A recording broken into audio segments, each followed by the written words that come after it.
एक समय भगवान शिव ने अपना तेज यानी अपना अंश समंदर में प्रवाहित किया। इस तेज से एक बालक का जन्म हुआ जो बड़ा होकर यलंधर नामक महाबली और पराक्रमी दैत्यराज बना। यलंधर की राजधानी का नाम यलंधर नगरी था। यलंधर अपने बल और अहंकार के कारण देवताओं और संपूर्ण सृष्टि पर अत्याचार करने लगा। उसने सत्ता के गर्व में चूर होकर पहले माता लक्ष्मी को पाने की इच्छा से युद्ध किया और फिर देवी पार्वती को पाने की लालसा से कैलाश पर्वत आ गया। लेकिन देवी पार्वती ने योग बल से तुरंत ही उसे पहचान लिया और अंतर्ध्यान हो गई। क्रुद्ध पार्वती ने इस घटना की जानकारी भगवान विष्णु को दी। जलंधर की शक्ति का स्रोत उसकी पत्नी वृंदा थी। वृंदा अत्यंत धर्मनिष्ठ और पतिव्रता स्त्री थी।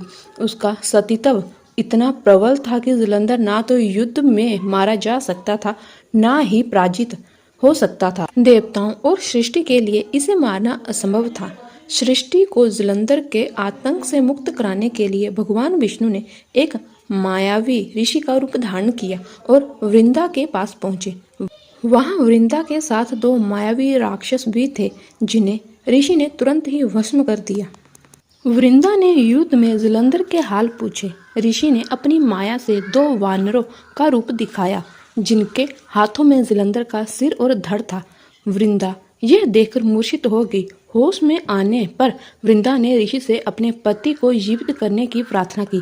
भगवान विष्णु ने अपनी माया से जलंधर का धड़ और सिर जोड़कर स्वयं उस शरीर में प्रवेश कर गए।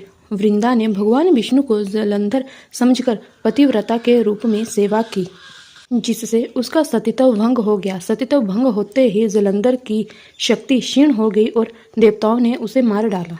यह वृंदा को भगवान विष्णु के छल का पता चला तो वह क्रोधित हो उठी।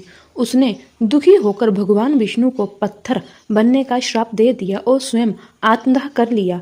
यहाँ वृंदा ने आत्मदाह किया, वहाँ तुलसी का पौधा उग आया।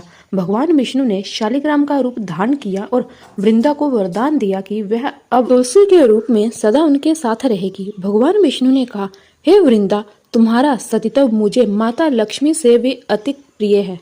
अब जो मनुष्य तुम्हारा विवाह मेरे शालिग्राम रूप के साथ करेगा उसे इस लोक और परलोक में महान यश और धन मिलेगा। तब से हर वर्ष तुलसी विवाह भगवान विष्णु के शालिग्राम रूप से आयोजित किया जाता है।